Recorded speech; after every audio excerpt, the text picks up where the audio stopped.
Here with Coach Magazu. Coach, how's the spring going so far? It's going well. It's going well. It's selfishly, it's my favorite time of the year because you get to really get back to the basics of fundamentals, technique. Tackling on the defensive side, blocking on the offensive side.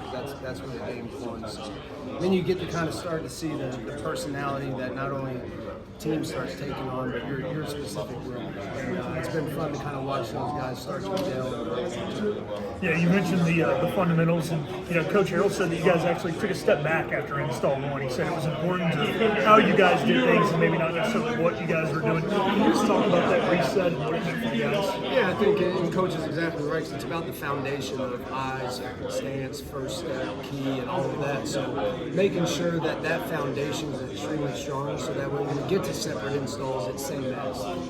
Rather than trying to just throw everything all on them at once and kind of live in the gray, we want to make sure that foundation is really strong, so that way as we continue to install, they already have the stance and eye progression that are all designed. Now let's talk about the personnel. Obviously, you lose Tegan Wilk, who was just, obviously great on the field, but was the captain of that room. Was a 6-year player. Guys looked up to him so much. So who's kind of taken over that leadership role now?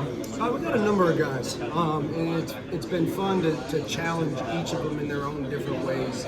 You got Demarius Hines, Zaire Gamble. Zaire just came in mid-year, but he's a very mature young man.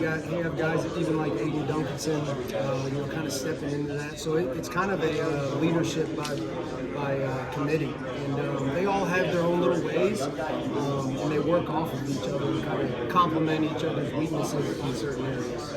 So spring game's coming up. It's kind of your guys' final opportunity here before you cut them loose for a while. What are you guys looking for, just in your room as well as the staff on Saturday? I think the biggest thing is just effort, and that's our culture here. That's how we play defensively, offensively, and special teams. And so if we can just play with elite effort and play with juice, everything else will kind of fall into place as we continue to teach them through the rest of spring, and then once we get into fall camp. That was Coach Magazu on 94.3 The Game.